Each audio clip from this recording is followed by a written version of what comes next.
ओम श्री परमात्मने नमः।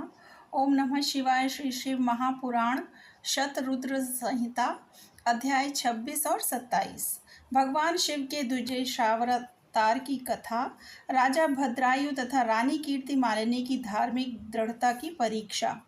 तदंतर वैश्यनाथ अवतार का वर्णन करके नंदीश्वर ने द्विजेशावतार का प्रसंग चलाया। वे बोले, तात पहले जिन नृपश्रेष्ठ भद्रायु का परिचय दिया गया था और जिन पर भगवान शिव ने ऋषभ रूप से अनुग्रह किया था, उन्हीं नरेश के धर्म की परीक्षा लेने के लिए वे भगवान फिर द्विजेश्वर रूप से प्रकट हुए थे।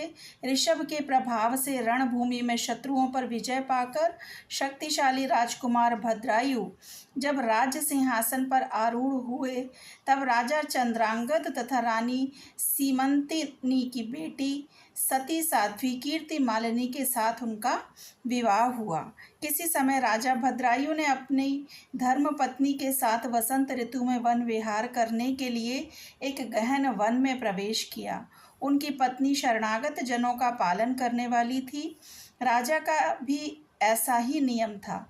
उन राज दंपति की धर्म में कितनी दृढ़ता है, इसकी परीक्षा के लिए पार्वती सहित भगवान शिव ने एक लीला रची। शिवा और शिव उस वन में ब्राह्मणी और ब्राह्मण का रूप में प्रकट हुए। उन दोनों ने लीला पूर्वक एक मायामय व्याघ्र का निर्माण किया। वे दोनों भय से विह्वल हो व्याघ्र से थोड़ी ही दूर आगे रोते चिल्लाते भागने लगे और व्याघ्र उनका पीछा करने लगा। राजा ने उन्हें इस अवस्था में देखा तो वे ब्राह्मण दंपति भी भय से विह्वल हो महाराज की शरण में गए और इस प्रकार बोले। ब्राह्मण दंपति ने कहा कि महाराज, हमारी रक्षा कीजिए, रक्षा कीजिए। वह व्याघ्र हम दोनों को खा जाने के लिए आ रहा है। समस्त प्राणियों को काल के समान भय देने वाला यह हिंसक प्राणी हमें अपना आहार बनाए, इसके पूर्व ही आप हम दोनों को बचा लीजिए। उन दोनों का यह करुण क्रंदन सुनकर महावीर राजा ने ज्यों ही धनुष उठाया, त्यों ही वह व्याघ्र उनके निकट आ पहुंचा। उसने ब्राह्मणी को पकड़ लिया। वह बेचारी हा नाथ, हा नाथ, हा प्राण वल्लभ, हा शंभो, हा जगत गुरु इत्यादि कहकर रोने और विलाप करने लगी। व्याघ्र बड़ा भयानक था। उसने ज्यों ही ब्राह्मणी को अपना ग्रास बनाने की चेष्टा की, त्यों ही भद्रायु ने तीखे बाणों से उसके मर्म में आघात किया, किंतु उन बाणों से उस महाबली व्याघ्र को तनिक भी व्यथा नहीं हुई। वह ब्राह्मणी को बलपूर्वक घसीटता हुआ तत्काल दूर निकल गया और अपनी पत्नी को बाघ के पंजे में पड़ी देख ब्राह्मण को बड़ा दुख हुआ और वह बारंबार रोने लगा। देर तक रोककर उसने राजा भद्रायु से कहा कि राजन, तुम्हारे वे बड़े बड़े अस्त्र कहाँ हैं? दुखियों की रक्षा करने वाला तुम्हारा विशाल धनुष कहाँ है? सुना था तुम में 12,000 बड़े बड़े हाथियों का बल है, वह क्या हुआ? तुम्हारे शंख, खड्ग तथा मंत्रास्त्र विद्या से क्या लाभ हुआ? दूसरों को क्षीण देने से बचाना क्षत्रियों का परम धर्म है। धर्मज्ञ राजा अपना धन और प्राण देकर भी शरण में आए हुए दीन दुखियों की रक्षा करते हैं। जो पीड़ितों की प्राण रक्षा नहीं कर सकते, ऐसे लोगों के लिए तो जीने की अपेक्षा मर जाना ही अच्छा है। इस प्रकार ब्राह्मण का विलाप और उसके मुख से अपने पराक्रम की निंदा सुनकर राजा ने शोक से मन ही मन इस प्रकार विचार किया, अहो, आज भाग्य के उलट फेर से मेरा पराक्रम नष्ट हो गया, मेरे धर्म का भी नाश हो गया था।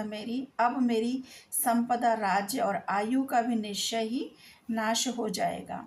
यूँ विचार कर राजा भद्रायु ब्राह्मण के चरणों में गिर पड़े और उसे धीरज बंधाते हुए बोले, ब्राह्मण, मेरा पराक्रम नष्ट हो गया है महामते। मुझ क्षत्रिय धम पर कृपा करके शोक छोड़ दीजिए। मैं आपको मनोवांछित पदार्थ दूंगा। यह राज्य, यह रानी और मेरा यह शरीर सब कुछ आपके अधीन है। बोलिए, आप क्या चाहते हैं? ब्राह्मण बोले, राजन, अंधे को दर्पण से क्या काम? जो भिक्षा मांगकर जीवन निर्वाह करता हो वह बहुत से घर लेकर क्या करेगा?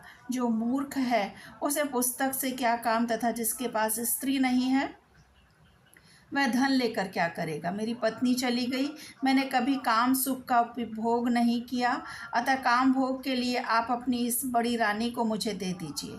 राजा ने कहा, ब्राह्मण, क्या यही तुम्हारा धर्म है? क्या तुम्हें गुरु ने यही उपदेश दिया है? क्या तुम नहीं जानते कि पराई स्त्री का स्पर्श स्वर्ग एवं सुयश की हानि करने वाला है? पर स्त्री के उपभोग से जो पाप कमाया जाता है उसे सैकड़ों प्रायश्चितों द्वारा भी धोया नहीं जा सकता। ब्राह्मण बोले, राजन, मैं अपनी तपस्या से भयंकर ब्रह्म हत्या और मदिरा पान जैसे पाप का भी नाश कर डालूंगा। फिर पर स्त्री संगम किस गिनती में है? अतः आप अपनी इस भार्या को मुझे अवश्य दे दीजिए, अन्यथा आप निश्चय ही नरक में पड़ेंगे। ब्राह्मण की इस बात पर राजा ने मन ही मन विचार किया कि ब्राह्मण के प्राणों की रक्षा न करने से महापाप होगा, अतः इससे बचने के लिए पत्नी को दे डालना ही श्रेष्ठ है। इस श्रेष्ठ ब्राह्मण को अपनी पत्नी देकर मैं पाप से मुक्त हो शीघ्र ही अग्नि में प्रवेश कर जाऊंगा। मन ही मन ऐसा निश्चय करके राजा ने आग जलाई और ब्राह्मण को बुलाकर उसे अपनी पत्नी दे दी। तत्पश्चात स्नान करके पवित्र हो देवताओं को प्रणाम करके उन्होंने अग्नि की 2 बार परिक्रमा की और एकाग्रचित होकर भगवान शिव का ध्यान किया। इस प्रकार राजा को अग्नि में गिरने के लिए उद्यत देखकर जगतपति भगवान विश्वनाथ सहसा वहां प्रकट हो गए। उनके 5 मुख थे, मस्तक पर चंद्रकला आभूषण का काम दे रही थी, कुछ कुछ पीले रंग की जटा लटकी हुई थी। वे कोटि कोटि सूर्यों के समान तेजस्वी थे। हाथों में त्रिशूल, खट्वांग, कुठार, ढाल, मृग, अभय, वरद और पिनाक धारण किए बैल की पीठ पर बैठे हुए भगवान नीलकंठ को राजा ने अपने सामने प्रत्यक्ष देखा। उनके दर्शन जनित आनंद से युक्त हो राजा भद्रायु ने हाथ जोड़कर स्तवन किया। राजा के स्तुति करने पर पार्वती के साथ प्रसन्न हुए महेश्वर ने कहा कि राजन, तुमने किसी अन्य का चिंतन न करके जो सदा सर्वदा मेरा पूजन किया करता है, तुम्हारी इस भक्ति के कारण और तुम्हारे द्वारा की हुई इस पवित्र स्तुति को सुनकर मैं बहुत प्रसन्न हुआ हूँ। तुम्हारे भक्ति भाव की परीक्षा के लिए मैं स्वयं ब्राह्मण बनकर आया था। जिसे व्याघ्र ने ग्रस लिया था वह ब्राह्मणी और कोई नहीं, ये गिरिराज नंदिनी उमा देवी ही थी। तुम्हारे बाण मारने से भी जिसके शरीर को चोट नहीं पहुंची वह व्याघ्र माया निर्मित था। तुम्हारे धैर्य को देखने के लिए ही मैंने तुम्हारी पत्नी को मांगा था। इस कीर्ति मालिनी की तुम्हारी भक्ति से मैं संतुष्ट हूँ। तुम कोई दुर्लभ वर मांगो, मैं उसे अवश्य दूंगा। राजा बोले, देव, आप साक्षात परमेश्वर हैं। आपने सांसारिक ताप से घिरे हुए मुझ अधम को जो प्रत्यक्ष दर्शन दिया है, यही मेरे लिए महान वर है। देव, आप वरदाताओं में श्रेष्ठ हैं। आपसे मैं दूसरा कोई वर नहीं मांगता।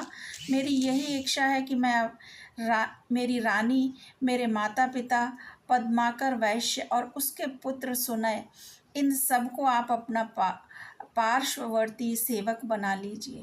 तत्पश्चात रानी कीर्ति मालिनी ने प्रणाम करके अपनी भक्ति से भगवान शंकर को प्रसन्न किया और यह उत्तम वर मांगा कि महादेव, मेरे पिता चंद्रांगद और माता सीमंतिनी, इन दोनों को भी आपके समीप निवास प्राप्त हो। भक्तवत्सल भगवान गौरीपति ने प्रसन्न होकर एवमस्तु कहा और उन दोनों पति पत्नी की इच्छानुसार वर देकर वे क्षण भर में अंतर ध्यान हो गए। इधर राजा ने भगवान शंकर का प्रसाद प्राप्त करके रानी कीर्ति मालिनी के साथ प्रिय विषयों का उपभोग किया और 10,000 वर्षों तक राज्य करने के पश्चात अपने पुत्रों को राज्य देकर उन्होंने शिवजी के परम पद को प्राप्त किया। राजा और रानी दोनों ही भक्ति पूर्वक महादेव जी की पूजा करके भगवान शिव के धाम को प्राप्त हुए। यह परम पवित्र, पापनाशक एवं अत्यंत गोपनीय भगवान शिव का विचित्र गुणानुवाद जो विद्वानों को सुनाता है अथवा स्वयं भी शुद्ध चित्त होकर पढ़ता है, वह इस लोक में भोग ऐश्वर्य को प्राप्त कर अंत में भगवान शिव को प्राप्त होता है। ओम नमः शिवाय। शिवजी सदा सहाय।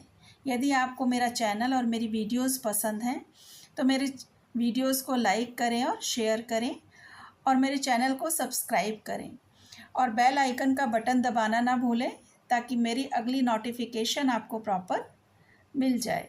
ओम नमः शिवाय। शिव जी सदा सहाय।